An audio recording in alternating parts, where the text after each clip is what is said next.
So, dear students, we will continue with our discussion on frequency modulation. Okay.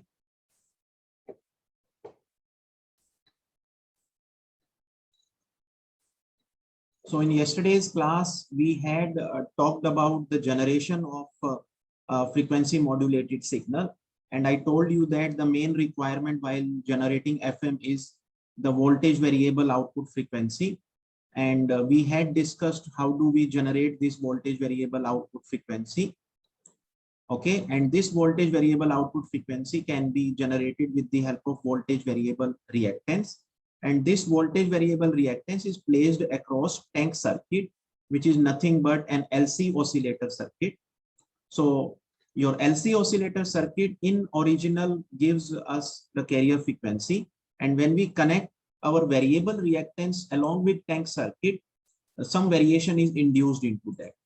Okay, so this is your fixed tank oscillator circuit, and this is your variable reactance. This variable reactance could be variable inductance or variable capacitance. And I told you that variable capacitance is easy to achieve and can be easily obtained with the help of your semiconductor devices like varactor diode, your field effect transistor, and your bipolar transistor. And there are two categories in which we can categorize our FM generation methods. One is direct method and another is indirect method. So in the direct method, we connect the voltage variable reactance with the tank oscillator, as I just explained, that is known as direct method. In indirect method, we generate frequency modulation with the help of phase modulation. So here first we obtain phase modulation and then we achieve frequency modulation through phase modulation. And there is a reason behind that we will discuss in today's class.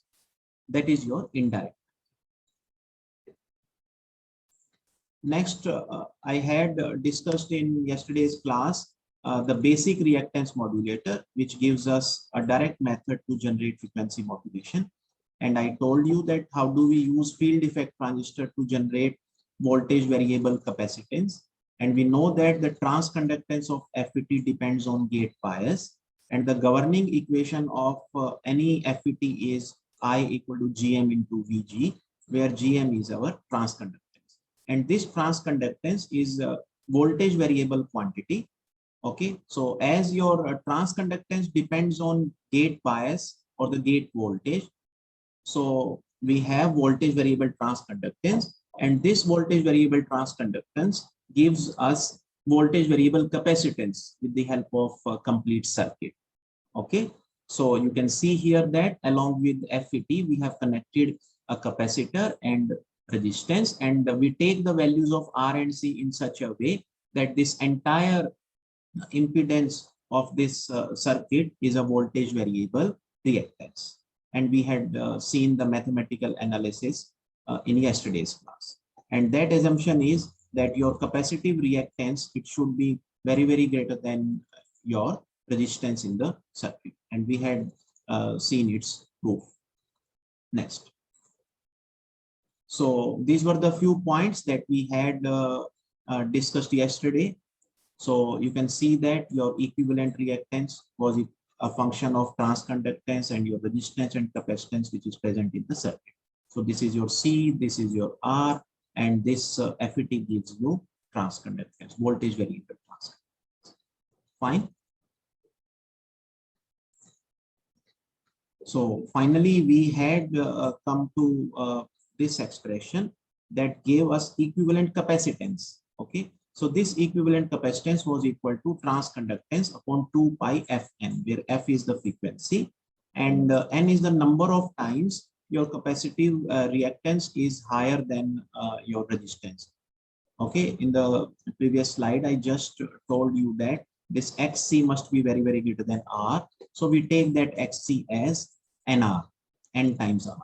So after doing that, we come to this equivalent capacitance. So up to this point, we had discussed in yesterday's class.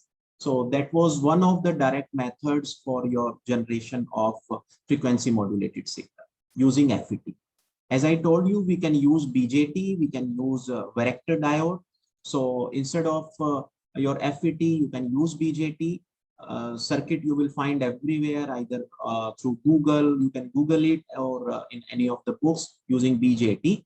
I will be covering basic reactance modulator using varactor diode also. And I'm covering varactor diode because that varactor diode you all have studied in your analog electronics also, and you are much familiar. So that will further concretize your concepts on generation of frequency modulation. Fine. So here we have varactor diode modulator, and we all know how do we represent varactor diode. Your varactor diode is represented with this symbol. Okay, so this is representation of diode, and this is your representation of capacitor. Okay, and we all know that when we reverse bias a PN junction diode, fine, then the depletion region in your PN junction diode that increases or decreases by the application of, or by the variation of the reverse bias voltage. And due to the change in the width of depletion region, there is change in the capacitance of your varactor diode. So this is the main principle of your varactor diode. You all are very well aware of. So your diode junction capacitance, it varies linearly, okay, with applied voltage. And if you remember, your diode under reverse bias behaves like a parallel plate capacitor. Okay, so but for that your diode must be reverse bias. So under reverse bias, your depletion region capacitance is significant. So this is the main principle of working of varactor diode modulator. So if we concentrate on the circuit here, obviously we want voltage variable capacitance again, and that voltage is nothing but our modulating signal voltage. So our modulating signal is audio frequency, okay, which we feed through the primary of this transformer into the secondary. So here our audio frequency comes in, fine, and obviously as we require reverse biased diode, so you can see here that we have applied a negative bias voltage. So this negative bias voltage, it appears across this secondary circuit. Apart from that, in addition to this bias voltage, negative bias voltage, we have audio frequency induced in the secondary. So that means your bias voltage is in series with our audio frequency or your modulating signal frequency. Fine. So we have diode bias voltage in series with the modulating voltage. So we have two voltages here.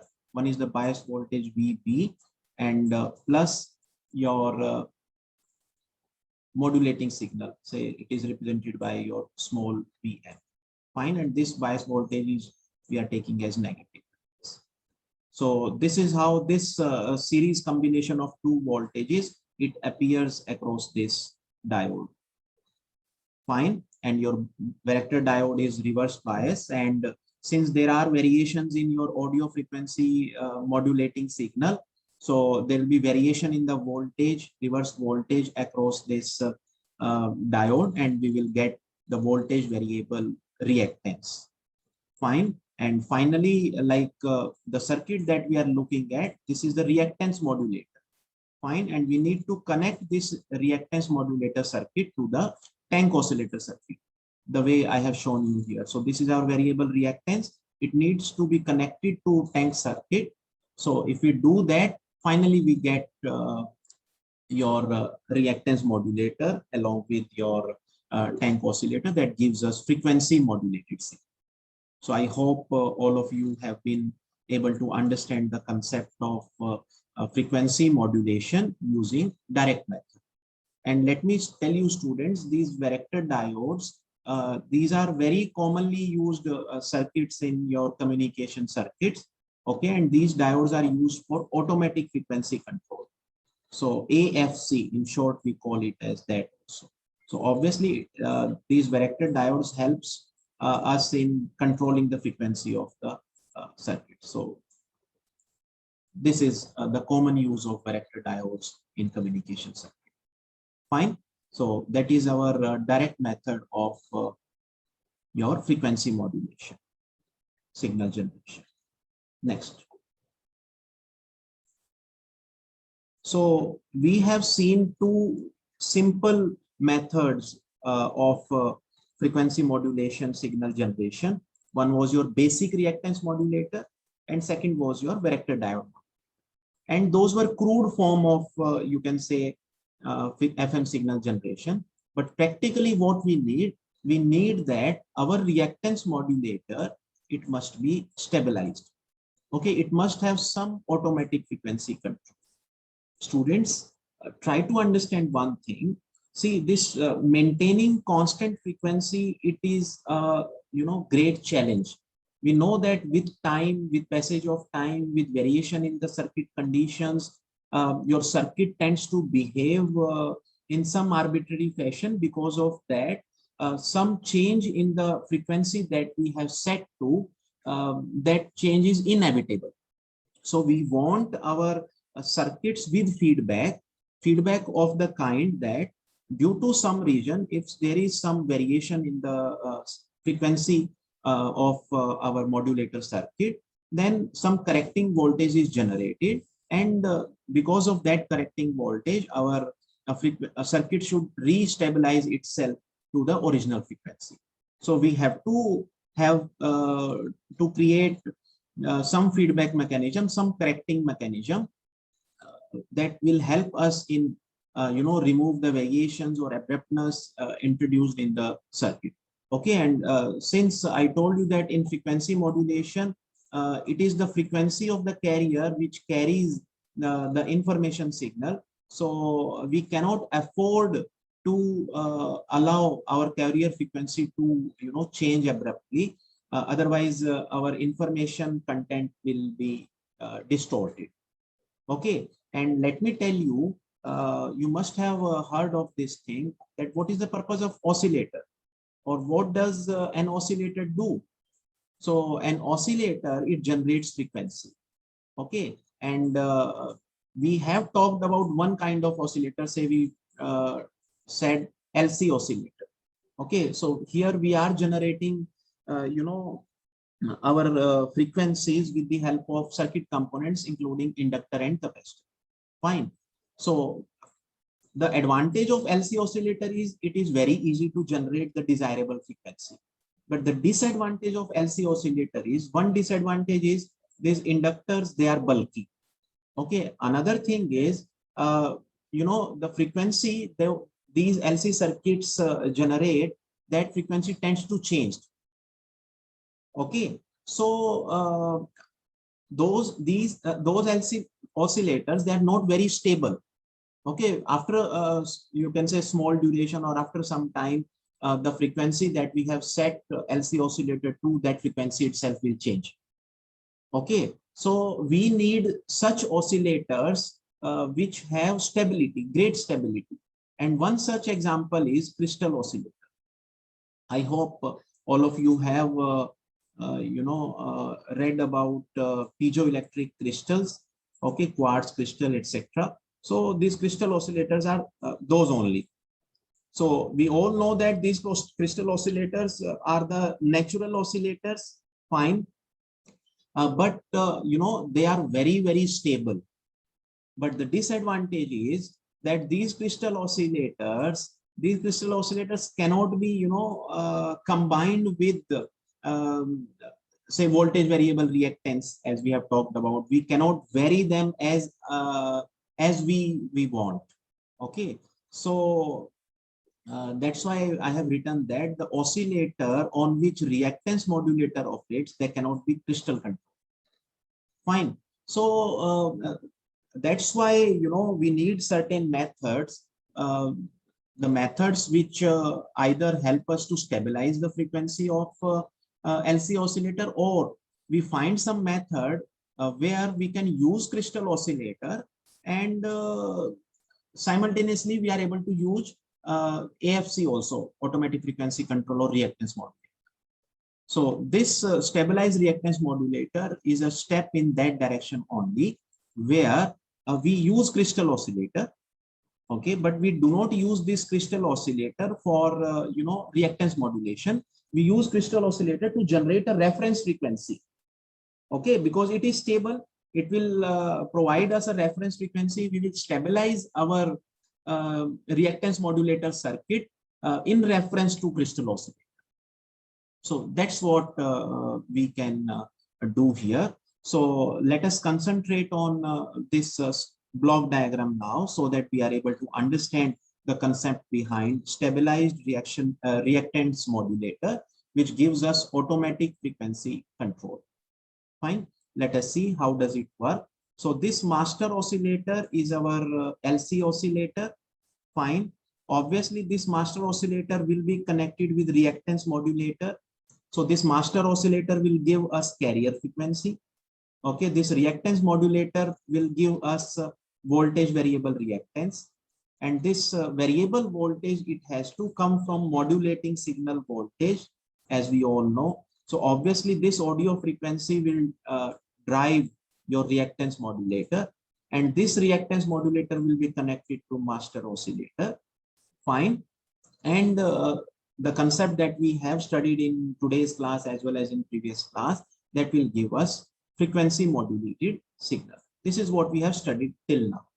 Okay, so there are few things that we also need to discuss further. So now, what is buffer?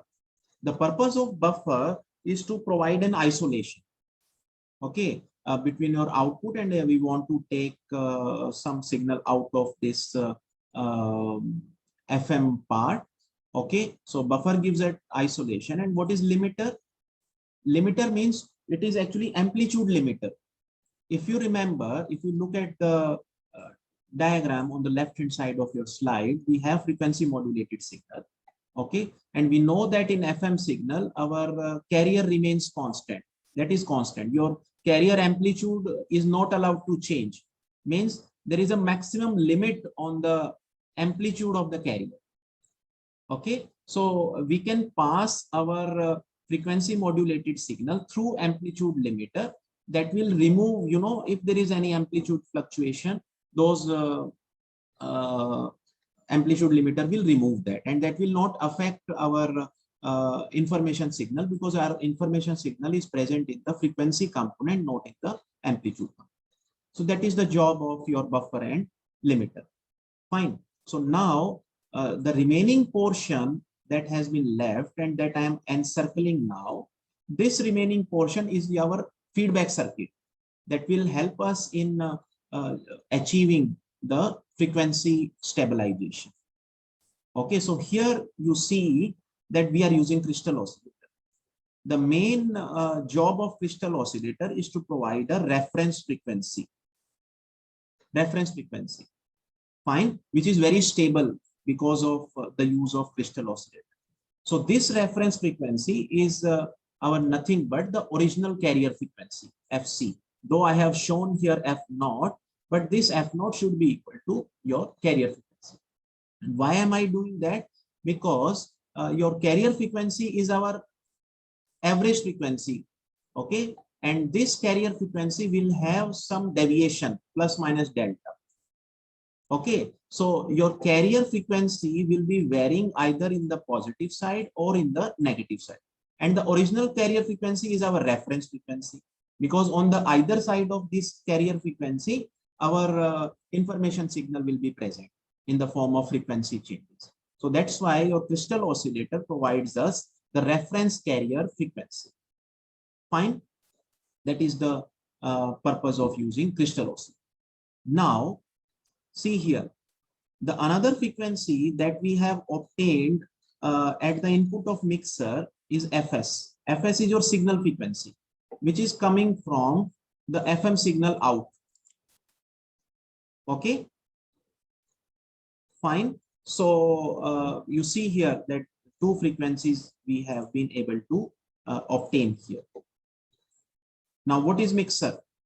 The purpose of the mixer is to mix the frequency, and this mixing is not the mixer that we have in our homes, though the ultimate objective is that only. When we talk about mixer in communication, that means mixer mixes the two frequencies and it provides the sum frequency and the difference frequency, that is Fs plus F0 and Fs minus F0.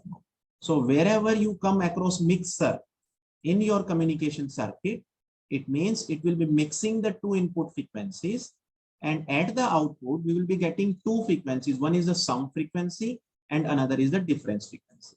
And by using filter, we can choose any of these two frequencies. So here what we want difference frequency. So that's why at the output of this mixture, we extract only the difference frequency of these two frequencies. Fine. I hope all of you have been able to understand this. Fine. So what we are basically trying to do here, see, one is our original carrier frequency or reference frequency. Okay. One is our frequency deviation, that is delta F. Okay. And another is your, I'll say delta F dash.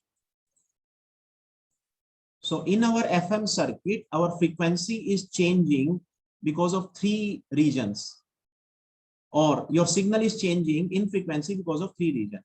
One is our original carrier frequency is there. Then one is our modulating signal frequency changes, which induces frequency changes in the carrier frequency. And this third one is the frequency variation due to some, unintentional changes, like due to some changes in the circuit, due to, aging of the circuit, gradual variation in the carrier frequency. For example, you set your circuit to generate carrier frequency equal to, for example, 1 megahertz. And after, 1 month, your circuit starts generating a carrier frequency of say 998 kilohertz. Okay, so there is a difference of 2 kilohertz after a duration of 1 month, say. So some gradual change in the frequency that has come into picture. Okay, and this gradual change, if you forget about this delta F, which is due to variation in the modulation signal frequency, this F naught or the carrier frequency has, you can say, changed by some small amount. Okay, so what I'm trying to say here, that because of the gradual change in the carrier frequency, your center frequency of the FM signal, that will change. Okay, and if you subtract the reference frequency F naught is fixed. That was the original carrier frequency, but now we are talking about the in FS we have this change also present. Okay, so if we subtract the reference frequency, then we are left with two things. One is frequency changes due to our modulating signal that we don't want to disturb, and another is the gradual change in the frequency that we want to correct. Fine. So that's why after subtracting the original, stabilized reference frequency, whatever frequency change we are left with, that frequency will be amplified with the help of IF amplifier. IF means intermediate frequency, and then it is given to discriminator circuit. So we have not studied about discriminator circuit. It is actually, phase discriminator circuit. What it does, if there is change in frequency of the circuit, or you can say some delta F in the circuit at the input, then it will give some voltage changes either on the plus side or in the minus side. So discriminator gives us DC voltage depending on the change in the frequency. Okay, so in a way you can say that discriminator will provide us a DC correcting voltage. DC correcting voltage. Okay, and this DC correcting voltage will correspond to the change in the carrier frequency which has taken place.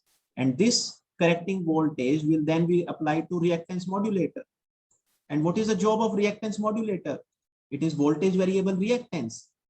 Okay, so that correcting voltage will be applied to reactance modulator, and your reactance modulator will generate your modulating, you can say, voltage variable reactance in such a way that the gradual change in your frequency modulated signal has been taken into account.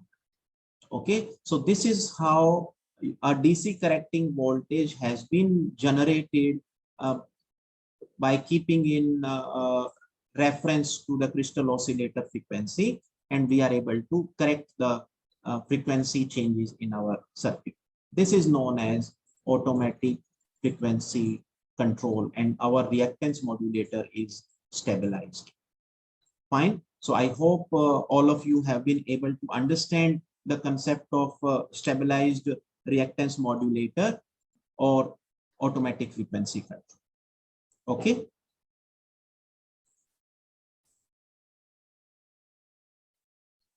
So students, after discussing stabilized reactance modulator, we move to our next topic. So our next topic is indirect method.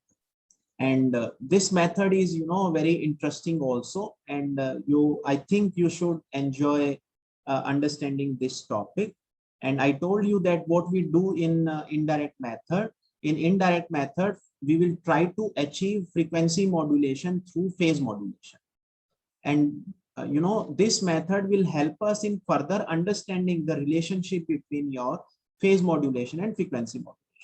If you remember, I told you that there is a relationship between PM and FM.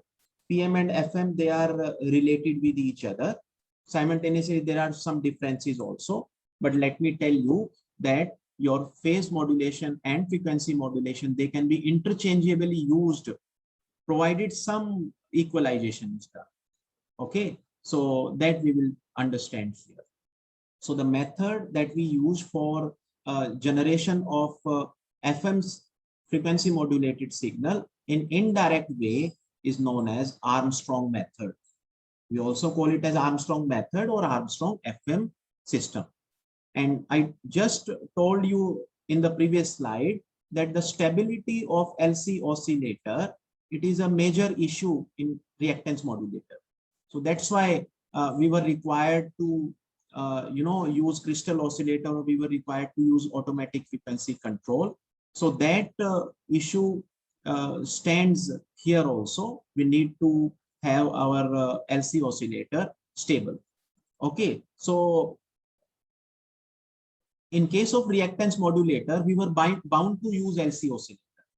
Whereas if we want to do away with our LC oscillator, and if we want to use crystal oscillator, fine, then indirect method can be. So we use indirect method when FM is generated through PM, and in that case we can use crystal oscillator, which is much more stable as compared to your LC oscillator. Fine. So in this slide we will try to understand how do we generate our frequency modulation through phase modulation. So we will take help of concept of amplitude modulation also here. We will also utilize concept of phase modulation, and we will also utilize our mathematical concepts of vectors.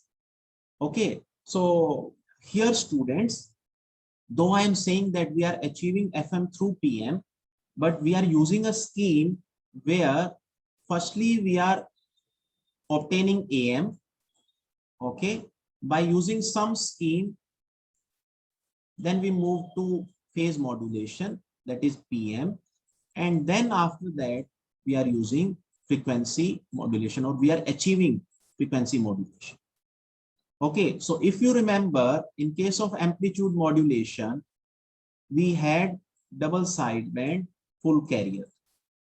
Okay, so in case of amplitude modulation, we had two sidebands. One is upper sideband and another is lower sideband. And apart from the two sidebands, we had one carrier component present. Okay, so vectors you already know. So if we have a carrier frequency, say FC, and if we have two sidebands, one is your upper sideband and another is your lower sideband. And if we represent these two sidebands and one carrier frequency with the help of vectors, then how do we do that? We have to see that. Okay, So if you look at your figure number 1, what is happening here? This is the vectorial representation of double sideband full carrier AM. Okay, so you see here that this vector, which I am marking with the red pen, this vector is represented the carrier part. Okay, so it is representing the carrier amplitude, that is VC. Fine. And then these two vectors, these are representing the two sideband voltages. I hope you remember MVC by 2. Fine. And the in-between vector is obtained as resultant of these two sideband vectors. Okay. So what we are doing here, on the carrier vector, on the either side of carrier vector, okay, I am summing the two sidebands, okay, and the two sidebands gives us some resultant vector, okay. So in a way, we are getting a finally AM resultant vector that has been obtained by the resultant of lower sideband vectors and your carrier vectors. I hope all of you have been able to understand this. If you carefully look at figure 1 again, this is our carrier component vector, and these two are sideband vectors, and its resultant is this one. Okay, and if you look at these two vectors, one is a resultant vector of the sideband and another is your carrier vector. These are in phase. Okay, means this your carrier vector and this resultant, they are in the same line, means they are exactly in phase with each other, and that is quite understandable also. The two sidebands that we generate with the help of carrier, obviously resultant of these two sidebands will be in phase with the your carrier signal. Fine. So this is figure number 1, which gives us a resultant vector showing the double sideband full carrier amplitude modulation. Okay, I hope it is clear to everybody. So this is about your figure number 1. Then, as I told you, what our objective here is? Our objective is to obtain some form of phase modulation. And here, our resultant of the two sidebands and our carrier vector, those are in, you can say, phase matching, same phase, because your sidebands have been generated through carrier only. So they are not out of phase. Okay, so we need some phase variation. Fine. So that phase variation we can think of achieving by some method or some technique through which we can achieve phase variation. But before we move to that, let me explain one more thing here. That is, our carrier part in case of amplitude modulation is fixed. Its amplitude is fixed. Fine, it doesn't change. But this resultant vector of the two sideband, it keeps on changing. We know in case of amplitude modulation, your amplitude of your AM signal changes. So this amplitude will, it may increase a bit, it may decrease a bit depending on the amplitude of modulating signal. So there will be variation in this part, in the resultant part, whereas this carrier component part will remain fixed. Okay, so you can say it will fluctuate, and this resultant will keep on fluctuating either in the upper direction or lower direction depending on the amplitude variation in the modulating signal. Fine. So the scheme that we use, and here since carrier and these two sidebands, they are in phase, so this fluctuation in amplitude is not giving us any phase changes. What we want, that because of this fluctuation in amplitude, give us some form of phase modulation. For that, what we have thought of, that we take a carrier part, okay, we shift it in phase by 90 degrees. Okay, in fact, let me be more precise. Instead of shifting carrier by 90 degrees, what we normally do, we take carrier VC. From this carrier, we generate double sideband full carrier.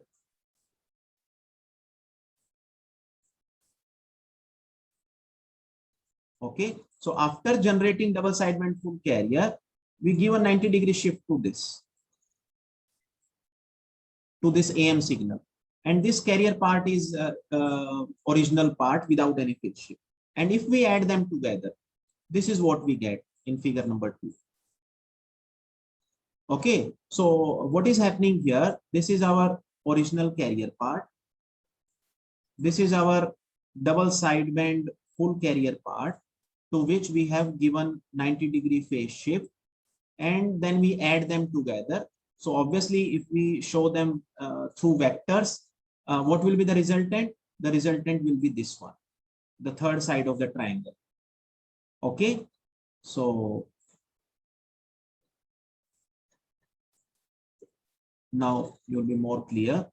This is our 90-degree shifted AM part. This is your original carrier part, and this is our resultant. Now, because of the fluctuation or changes or variation in our modulating signal, this component will either increase or decrease. And since this is also carrier component part 90 degree shifted, this will also remain constant. This is also constant.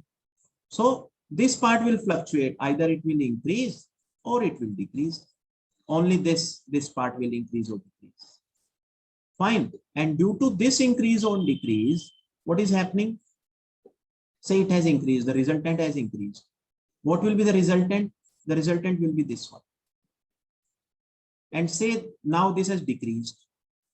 This is the resultant. Okay, and what will be the overall resultant? It will be this one. Okay, so in the first case, our resultant is this one. So yeah, I show it separately.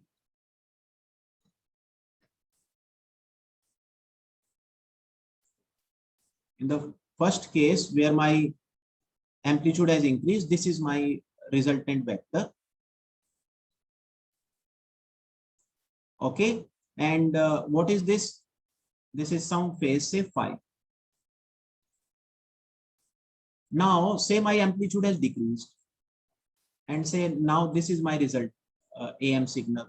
This is my original carrier part, and this is my resultant, overall resultant.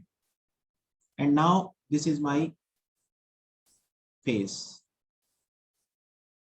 Okay, so what is happening? Because of increase in this, your phase value, it is increasing. And if my amplitude is decreasing, the phase is decreasing. Means with changes in the resultant part, your phase part is either increasing or decreasing. See, as it keeps on increasing, your phase value increases. And if it decreases, your phase value decreases. So in a way, I can say that with your amplitude changes are inducing phase changes. I hope you have been able to understand. Let me show. Say if your phase or amplitude increases further. So you can see your phase has increased, phase value is increased. Say your amplitude has decreased. In that case, your phase value is this one. It means this phase has decreased.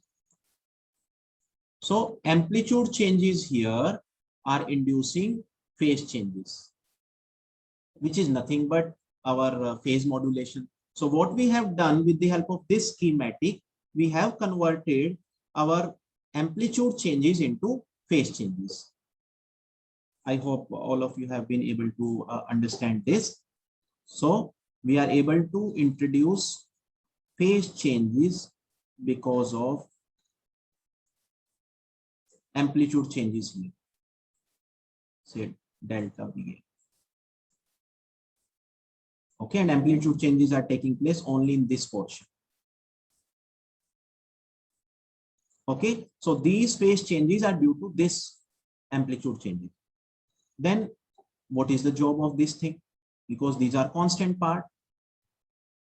What's the need of this? At least the original carrier we want, otherwise our scheme of change in phase will not work.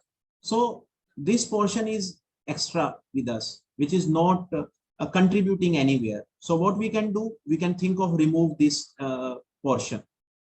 Okay, so as I told you that we phase shifted 90-degree entire double sideband full carrier. So here, instead of using entire double sideband full carrier as 90-degree phase shift, we can apply phase shift only to the double sideband suppressed carrier. We can remove this carrier part. So if we do that, if we remove carrier part, we get the figure number 3. So here what we have, this is our original carrier part. Then from this original carrier, we generate double sideband suppressed carrier or double sideband without carrier. And we get this. This is double sideband suppressed carrier. And there is a 90-degree phase shift. Fine. And this is the overall resultant. Now, because of changes in the amplitude of this resultant, there will be changes in the phase. So same thing is here as we discussed, and we didn't want this carrier part. So we only have with us the phase variation part, and that was our objective. So we have been able to obtain phase change part from our amplitude change or amplitude variation. This is how we try to vectorially understand the generation of PM, phase modulation from AM. Is that point clear? So that is one part that we have been able to obtain here, and I hope all of you have understood this. Fine. So students, after this discussion, now we need to concentrate on the block diagram that has been shown on the left hand side of your slide. So here you see we generate carrier signal first. This carrier signal has been obtained from crystal oscillator. We are not using LC oscillator. So we are using a stable crystal oscillator. Buffer, I told you this is for isolation purpose only. Okay. And then what we are doing, this carrier part, here you see this carrier part is given 90-degree phase shift. Okay. So this 90-degree phase shifted carrier is moved to balance modulator.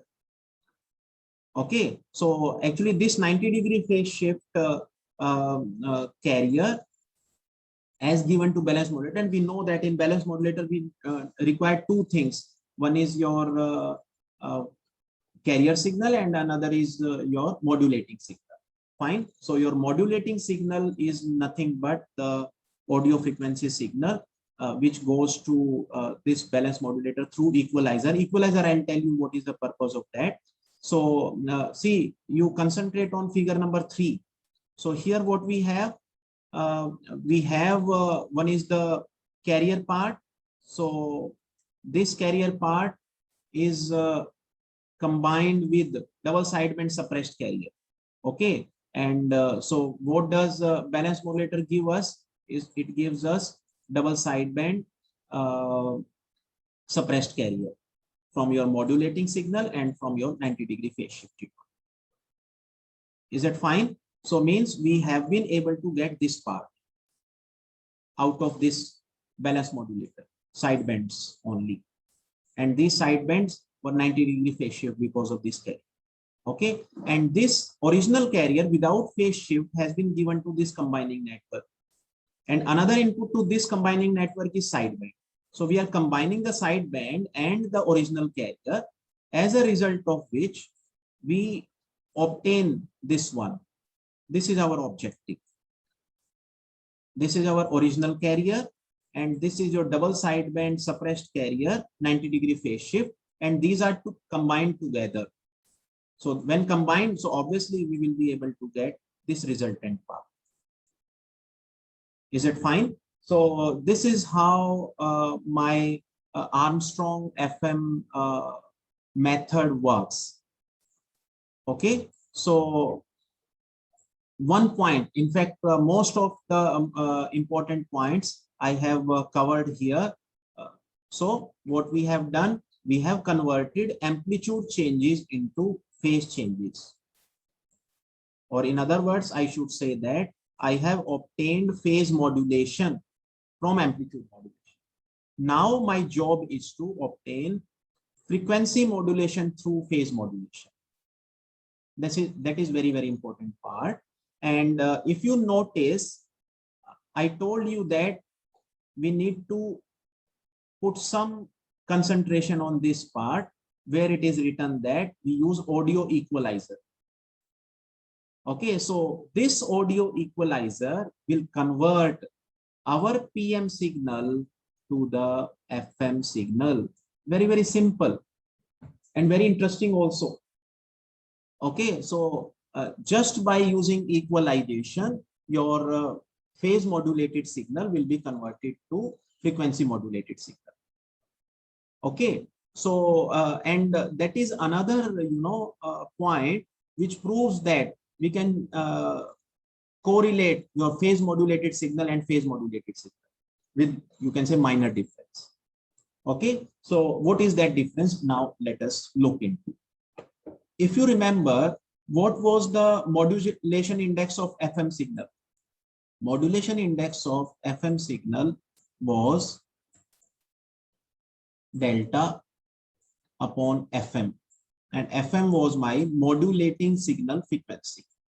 Okay, and more precisely, if I write here, it was, this delta was some KF, okay, and then VM, okay, divided by FM.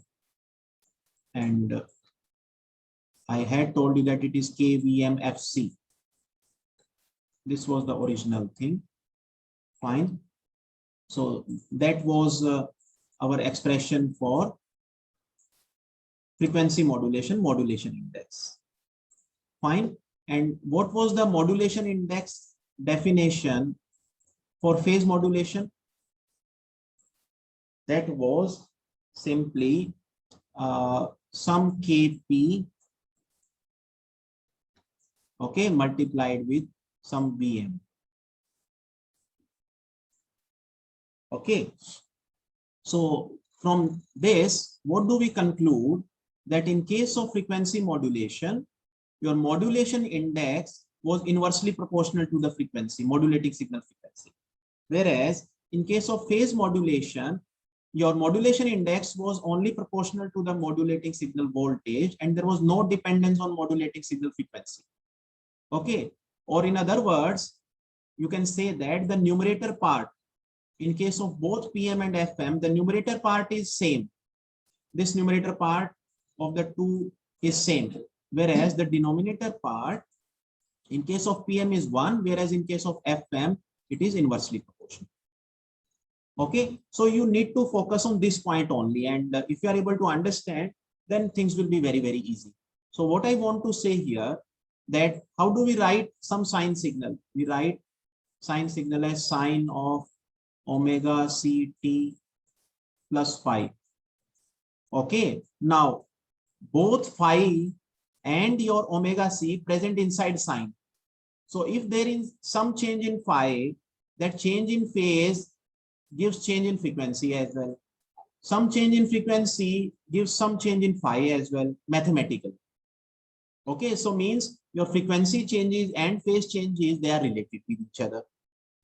The only difference is here that in case of frequency modulation, your modulation index or depth of modulation is inversely proportional to modulating signal frequency. Whereas in case of phase modulation, there is no dependency, or it is independent of the modulating signal frequency. So what does it mean?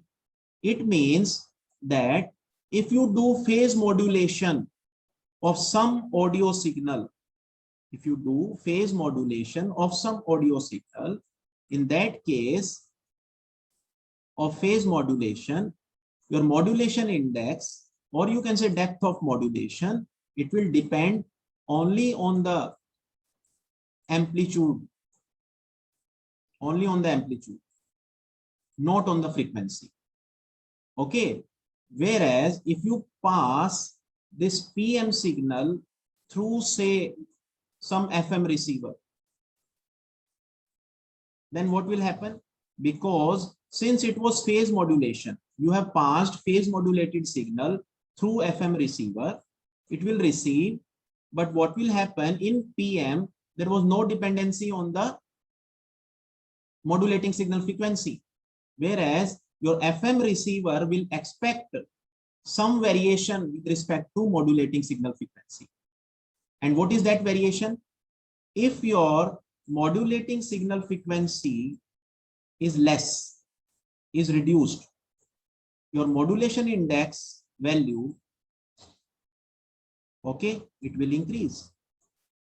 Modulation index value increase means whatever demodulated signal will be there, the amplitude in that case of demodulated signal, it should be high.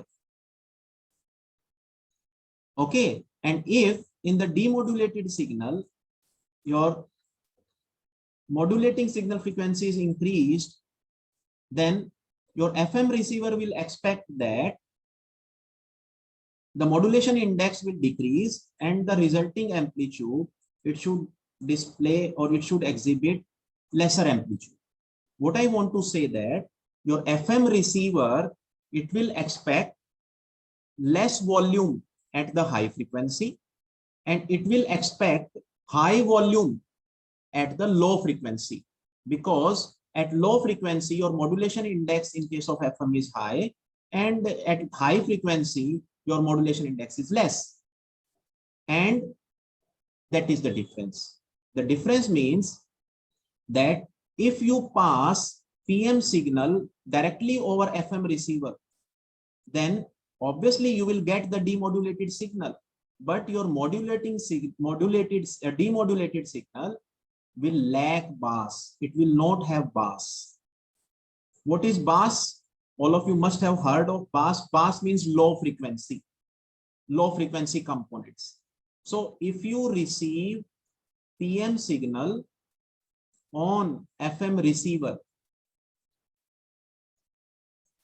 you received PM signal on FM receiver, you will be able to receive, but there will be only one change, that your lower frequencies, say represented by F minus, they will be, lacking in bass, means they will have less amplitude, and your high frequency, your low frequency that will have increased volume and high frequency will have decreased volume. Sorry, I spoke the reverse.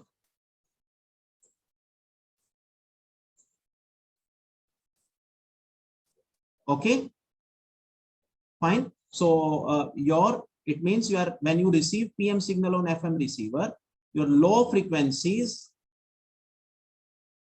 will give us high amplitude and your high frequencies will give us low amplitude. But what we want? We want the same kind of output if we would have transmitted the original FM only over FM receiver. Okay, so in order to get the same kind of output, what we are getting now, we are getting increased voltage at low frequency and we are getting reduced voltage at high frequency. So we have to equalize it. What we will do, we will reduce the amplitude of low frequency and we will increase the amplitude of high frequency. If we do that, and then if we send the PM signal, then we will get the original FM signal. This is known as the equalization of audio signal. Okay, so instead of sending direct audio frequency, we will send equalized audio, where what we will do, we will increase the amplitude of bass frequencies. Bass frequency is low frequency. So whatever audio frequencies we have, we will increase the amplitude of low frequencies and we will decrease the amplitude of high frequencies. Okay. In that case, if we pass it through your frequency modulated signal, your output becomes equalized. Okay, so that is known as prior Bass boosting. Means low frequencies will be Bass boosted beforehand. Okay, and this is our equalizer. Okay, so in the equalizer, these are audio frequencies. We know how does inductor work. Okay, it will allow low frequencies to pass through it easily, and it will block high frequencies. Okay, so low frequencies will be easily passed.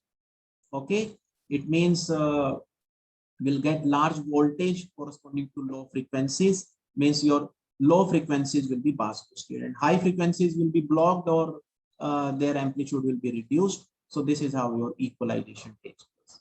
Okay, so indirectly, if I want to show it through graph, say if this was the original signal, this is your frequency axis. Okay, so here you can see the lower frequencies have low amplitude and higher frequencies have high amplitude. So equalization, what equalization will do? It will do the reverse. It will boost the low frequencies and it will reduce the value of high frequency, and then we will give it to the further circuit, and we will get the original expected out. Okay, so this is the meaning of equalizer, and this is how we convert our phase modulated signal into frequency modulated signal. I hope all of you have been able to understand this. Okay, and now only one part is left, that is your mixer and multiplier. So for that, let us move to next slide. So here, students, I have again shown you the same diagram that we saw in the previous slide. The initial portion is nothing but the same as we have discussed. That gives us PM converted to FM signal. Okay, so we have got FM wave at this point.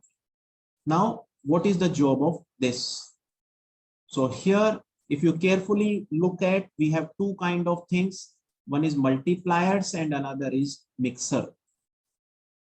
Okay, so here we are doing nothing but we have actually converted PM to FM and we have got the FM signal. But this portion, this initial portion achieves FM at a very low carrier frequency. Okay, and before transmission through antenna, we need to increase the carrier frequency. Okay, so that's why such kind of scheme is used, and in fact such kind of scheme is practically followed. Whenever we have to do the modulation, we carry out at a comparatively lower frequency and then we increase the frequency before transmission. Okay, and for that we use mixer and multipliers. We use a combination of these and then we are able to get wideband FM. Now we need to understand what is the difference between multiplier and mixers. Okay, so students, mixer I have already explained that what mixer does, it gives you some frequency and difference frequency. Okay, so whatever you want, since we want to increase our frequency, so obviously we will retain some frequency and we will discard the difference frequency. Fine. So your mixer, it changes only the center frequency. Okay, and your multiplier or frequency multiplication, it changes it increases or multiplies the center frequency as well as deviation. Okay, so what does it mean? That, see, we are using multiplier and we use mixer. We have to finally increase the frequency of FM signal to be transmitted, and in the FM signal we have two things. One is carrier frequency and another is our modulating signal frequency. We have two things, FC and FM. Or in other words, we have two things in FM. One is carrier frequency and another is deviation part, frequency deviation delta. And we want to increase both. Okay, and so if you multiply this either sum or difference of the frequency, you will multiply these things together. So if you multiply say by 2, you get twice of FC plus minus twice of delta. So because of multiplier or multiplication, our carrier frequency has changed or increased, as well as our deviation has changed. And deviation is nothing but our modulation component. Okay, so that's why it has been written that your frequency multiplication multiplies center frequency and deviation equal.